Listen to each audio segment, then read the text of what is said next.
Дотоодын цэргийн байгууллагад 2024 оны 1-р ээлжээр татагдан ирсэн шинэ дайчдын цэргийн анхан шатны бэлтгэл эзэмшүүлэх сургалтын төвийн нээлтийн үйл ажиллагаа боллоо. 2024 оны 1-р ээлжээр дотоодын цэргийн 805 дугаар ангид хугацаа цэргийн албанд татагдсан байлдагчдыг цэргийн анхан шатны сургалт мэдлэг олгох сургалтын нээлтийн ажиллагаа өнөөдөр боллоо. За уг сургалтын талаар дэлгэрэнгүй мэдээлэл өгнө үү? Сургалт ер нь хэдийн хугацаагаар үргэлжлэх вэ? Сургалтаар яг одоо шинээр ирсэн албаагчид маань яг юу олж мэдэх вэ? Энэ талаар мэдээлэл өгнө үү? Сургалтын төвийн нээлтийн үйл ажиллагаа өнөөдөр эхэлж байгаатай холбогдуулаад хугацаа цэргийн албанд татагдсан хугацаа цэргийн албаагчид маань болохоор цэргийн анхан шатны мэдлэг болох жигсаалтаа алхах, дарах, айлтгах, ёслох, буудах тийм дасгал нормтой үеийг ерөнхийдөө хийж гүйцэтгэдэг байгаа. Хугацаа цэргийн албанд татагдсанаар ерөнхийдөө татагдаж ирсэн залуучууд нь ерөнхийдөө их төлөвштэй бие дааж сурдаг тийм зүйлүүдийг ерөнхийдөө сурна. Цагаа ерөнхийдөө зөв боловсон ашигла зурна. Цагийг зөв зохистой өнгөрүүлэх маягаар тийм зүйлүүдийг өөрөө сурна. Шинэ цэргүүд маань ер нь цэргийн байр ер нь орчин нөхцөлд хэр хурдан дасан зохисож байна.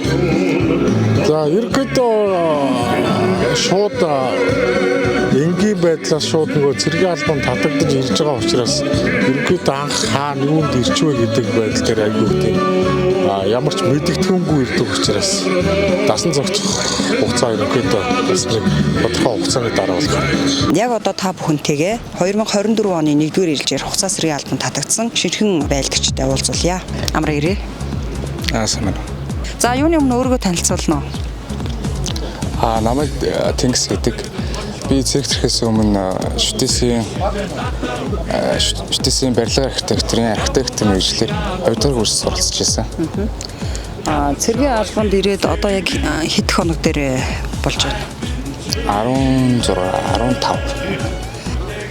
Ер нь л цэргийн албанд ирэхээс өмнө өөрийгөө ганц бие ер нь их хвчлэн боддог байсан.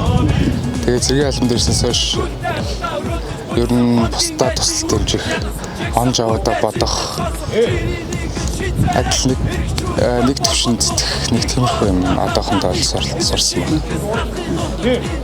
Яг одоо Ротийн энэ шин цэргүүдтэйгээ бүгднтэй бүрэн танилцж амжсан амжааг байгаа. Танилцж амжсан. Ер нь бүгдийг хвчлэн мэдчихэж байгаа. Ямархуу ааш төрхтэй ер нь бүгдийг мэд. За цэргийн хоол, цэргийн одоо хувцас өмсөж хэрэглэх ер нь энэ цэргийн амьдрал ямархуу байна? Хардад байсан илүү ер нь их болтож байна. Өмнөхөөс гадуур ер нь одоо яг ард байхдаа ямар хоол хөвчлэн хэрэглэдэг байсан баа. Одоо танай үеийнхэн бол хөвчлэн одоо нэг нөгөө хэлэхэд түргэн хоол аягүй хийддэг тий. Одоо газ тандаа чипс ч гэдэг юм уу ийм зүйлүүдээр аягүй их өдөр тутамдаа хоолдог. Энд ирээд яг ямар хоол идэж байна? Хөвчлэн шүлтэй хоол, каш. Би болохоор өмнө шүлтэй ер нь баг дургу батхгүй. Одоо болохоор дасцсан цэгэл хоолндоо засаал явж байна. Эрүүл мэндийн хувьд ер нь гадуур ард байхдаа хэр үзлэгт ордог байсан бэ? Энд ирээд ер нь хэр үзлэг эмчийн үзлэгт ер нь орж байна? Өмнө нь бол ерөөс үзлэгт орж байгаагүй. Тэгэл ер нь үзүүлтвэл мөрөөрөл явждаг байсан. Одоо бол ер нь өдөр болгон ордог. Оройтой тооллогын дараа. Юуны өмнө өөрийгөө танилцуулна уу? Намайг Нэмдэрч Эрдэнэцэгт байдаг. Төв аймгийн Баянжарлан сумын харьяат. ТИС отон тэнгэрийн сургуультай сэтгэл судлаачаар 1-р курст сурж байсан. Цэргийн алба хаахаар шийдсэн. Зорилготой орж ирэх алба хааж байгаа. Ер нь аав ахнараас нь цэргийн алба хааж байсан хүмүүс бий юу? Цэргийн байгууллагад ажиллаж байсан хүмүүс байгаа. Манай өвөө хошууч хүн байсан. Тэгээд аав маань ахлах тэслэгч, ах маань цэргийн албаас хүн байна. За миний төсөөлжсэн бол хайв илүү тийм цэрэгжилт, хүндлэл, зэрэг өдр бол айгүй гоё байна.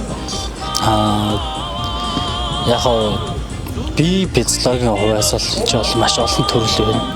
Хүмүүсийн физиолог бол амар олон байт юм байна. Тэгээд янз бүр байт юм байна. Яг спортоор явж ирсэн хүмүүс бол энэ ч ирээд төрдөх юм юу ч алга компьютерээр харж ирсэн PC-ийн тех тоглолтог байсан хүүхдүүд бол энэ ч ирээд бол та ядарна эхний 7 хоног 10 хоног бол ядарна.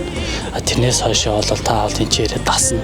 Дасаад ирэхээр таны хийж байгаа бүх юм чинь ингээд зүгээр энгийн амьдралын хэв маягтай ороод явнаа л гэж хэлмээр байна. Үе тэнгийнхаа залуучууд бүгдэнд нь хандаж хэлэхэд та бүхэл бүтэн 365 хоногийн турш яг эрүүл амьдрал, зөв амьдралаар амьдрах болно. Та энэ чи хизээж хордохгүй гэдгийг хэлмээр байна. Энэ чи хоолндоо цадахгүй гэсэн ойлголт ерөөсөө байдгүй. Хоолоо бардггүй би лав манай найзуудаас нь 2 3 хүмүүс тийм байгаа. Тэгээд бол яг хотод маань бол яг хоолндоо тасч эхэлж байгаа. Эрүүл мэндийн хувьд одоо ард байхдаа хэр их үзлэг шинжилгээнд орж эрүүл мэндэд анхаардаг байсан. Энд ирснээр одоо та бүхний эрүүл мэндэд манай эмнэлгийн одоо байгуул эмнэлгийн мэргэжилтнүүд хэрхэн яаж анхаарч байна? Энд бол орой болгон биений ил үздэг гэж явдаг. Биений ил үзлэгээс шалтгаалаад одоо нэг казарамаас одоо 10 гаруй хүн бол өдөр болгон эмчдэг зүйлдэг. Миний хөлд гэхтэл тэгээд нэг жоохон улаацсан байхад тий. Доошоо оруулаад эмсэлэгчд маань тос түрхээд болт хийгээд өгчдөг.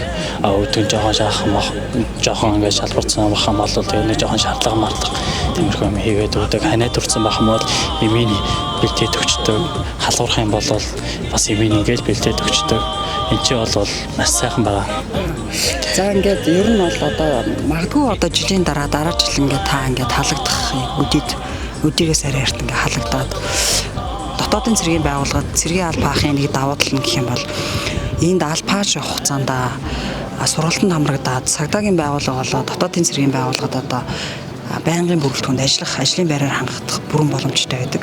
Тэгээ магадгүй үед одоо бас таны одоо хэдийн зорилго ирээдүйд те энд одоо ингээ улирч үлдээд цэргийн дарга цагдаагийн байгууллагын одоо офицер болохыг одоо үйсэхгүй тийм сайхан ирээдүй хүлээж байна. Тэгээд албаа сайн агаарай. Тэгээд амжилт хүсье.